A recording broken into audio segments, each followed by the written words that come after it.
Okay, dun dun dun. The scarab beetle spirit. Wow. Okay, that's awesome because these guys are like ancient Egyptian spiritual guides. It's awesome. And it says magic works through you. Magic works through you. I mean, that's a beautiful message to get for the month of September. Like, it means that you basically, when, like, if you're interpreting information and you want something magical to happen, the only thing you have to do is react to it in a positive way and bring your uh, Pisces spirit into the equation and say, okay, I can basically turn this situation into magic. And I can do it just by being intuitive. I can do it by being reflective. I can do it by being understanding. And I can do it with the wisdom that I carry inside of me because Pisces, you guys have all of that. And so even if you just dream this thing, whatever it is, it would turn into magic. So it comes through you, your mind filters it, and then the magic comes out of you. So basically, this is saying that you don't need anybody else to manifest anything for you because the magic is in you and it comes out and comes through you. And that is a seriously cool message from, I mean, even the Egyptians believed that the scarab beetles had this sort of magical power and it's an ancient power, and I think that Pisces definitely have ancient healing powers and all kinds of things that radiate from you guys. So also the decks that I had pulled was the Rider-Waite deck and the astrology deck because I want to get a story. What's your story for the month of September? And when I want to know a metaphysical story or what's going on in the metaphysical plane, I pick the Rider-Waite deck. And that is going to tell me something about, your story. So if you want to have a good story, please type down below, I want a good story, because we do want a good story. And they're all good stories, to be honest with you, because even though they expose things that are that are bothering you in your life, if it tells that story, then we've exposed it and we can work on it and we can move forward and we can find out how to move forward. Because just knowing that on a metaphysical plane, there's an understanding, and that understanding of your life can bring it to that revelation or the revealing of your story can bring it to the forefront, bring it to life, and then deconstruct it and give you constructive and energy and constructive a constructive way forward. So it's all good. It's all good is basically what I'm trying to say in a very long-winded, convoluted way. Okay, and so now this cosmic deck here with the astrology deck is also going to tell me how things are interconnected on a cosmic level for you and that side of your story. So metaphysical, that is so crazy. These cards, these three cards, you can't see them yet, but they were the exact same ones for the Aquarians. So you guys have the same message for this month. And also, you have a different message cosmically, but the metaphysical message is the same.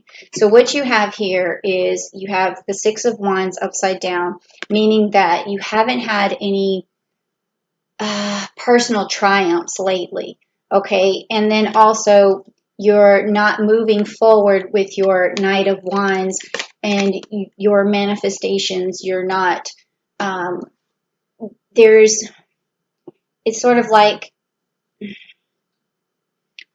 you might be short on ideas right now because you haven't had triumphs in a while. You short on ideas. That's pretty much what the Aquarius was talking about. The Aquarius reading was about too, but they got the groundhog spirit, meaning that they're sort of underground right now and they're not moving forward and they're not manifesting. And this is what you're getting this message too. And your Ace of Cups is also upside down, so you're not manifesting. And I don't know why. So maybe we'll look at the cosmic story here and find out exactly why. So you have the Aurisha card, which is the Seven of Cups, and it's upside down. This is telling me that this is a Pisces card, by the way, the Aurisha. with the Alrisha card, it's a constellation where it's metaphorical for bonds in your life. And this means that you need a stronger bond with someone. It could be someone you love, someone you miss, someone you care about, but you definitely need this bond to be stronger. And it has a lot of Pisces energy in this particular card. And then you have this fixed water card, which is upside down, which is the Queen of Cups, which is telling me that emotionally you're drained. Emotionally you want more. I'm feeling that a lot. Emotionally, you just want more. And then this card is upright, which is the Six of Pentacles, which is a nurture card, and it also is a Saturn card, and it's about moving forward. But you have a extraordinarily strong nurturing relationship nature. I'm sorry, but you also need to move forward for some reason. So you need a stronger bond with someone or a new bond with someone. And you have a lot of nurturing and emotions to bring to the table. But right now you're stuck emotionally for some reason, and that's keeping you from manifesting. So we're going to need some clarification here on this reading. So I'm going to my energy cards, and I'm going to find out. I think I'm going to have to pull two, because I need to find out what this energy is that you have, and then what kind of energy do you need to fix it. So let me get the first card. What kind of energy do you have right now? This. Well, that's interesting, because it's saying that you're searching for victory, or that you have a victorious energy.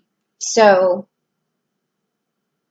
but it has to be stunted here according to these cards. Like emotionally, you could be seeking this victory, and this card here is about victory, but it's upside down.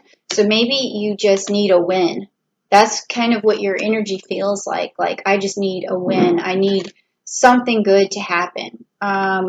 Just to make me feel better, even to have maybe a stronger bond with someone would make you feel better. So let me see, with that energy, this victory energy, how do you get that? Because that's what you're wanting. It's what you're hoping for. Okay. What is it going to take?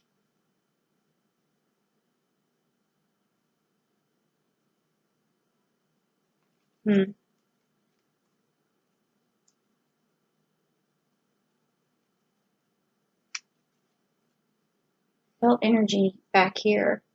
It's this one, because this is the second time I felt the same card. Okay, it says a man holding a heart.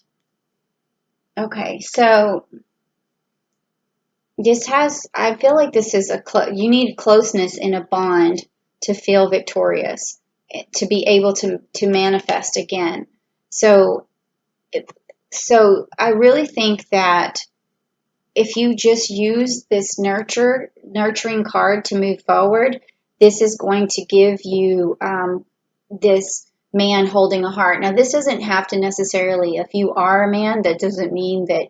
It just is a bond between you and another person, okay? So if you are male, this could still mean female bond, okay? Or if you or if the other way around, you could also see this as a dominant male sort of figure who you need a better relationship with, okay?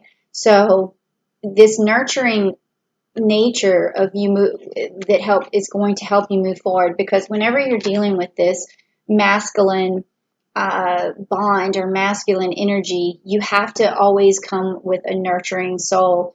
And because, believe it or not, this masculine energy needs nurturing, because men always, or this masculine energy always needs nurturing, because that's the other side of the coin. That's the feminine nature, is to nurture. So these two cards go together in a way that you can also when you nurture this person, then they feel stronger and they have a closer bond to you.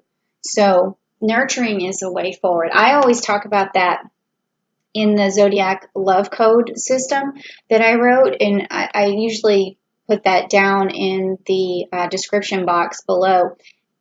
And that nurturing is huge in a relationship. And what do I mean by nurturing? Well, you want to look after that person's sensitivities, their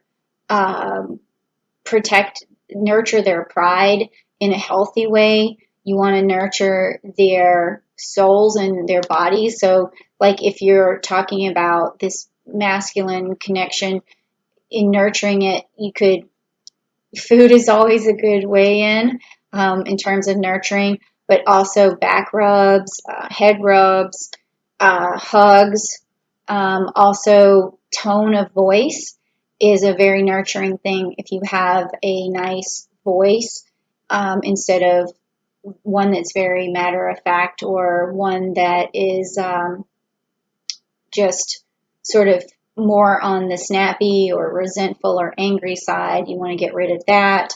And then also the other nurturing is basically, like I said, nurturing their pride. But I don't mean like, make them feel superior or anything, but I do mean that a masculine energy has a lot of pride to it. So if you emasculate someone, then they are not going to have as strong of a bond with you. So if you're trying to always take charge and be in control, there's just a finesse to it that you need to have. And also you have to remember that relationships are an equal partnership. So a nurturing attitude can bring you to a balance and some sort of equality, okay? So that is what I feel like needs to happen for you to have this victory and to be able to manifest, because if your bond is secure, your bond is fixed in the relationship, then it's going to make you feel more content, make you feel more powerful, make you feel just more free to be yourself and be on sure ground. Like, okay, the relationship is going good, so now I can sit back and relax and then work on me or work on my task or work on these things. So I don't know if this message is going to resonate with everyone because it does seem very specific, but I do think that, there is always a message for everyone in these readings. So if the bond is not with another person, then maybe you could be lonely if you're single and you want another person in your life, or it could be a bond with someone else.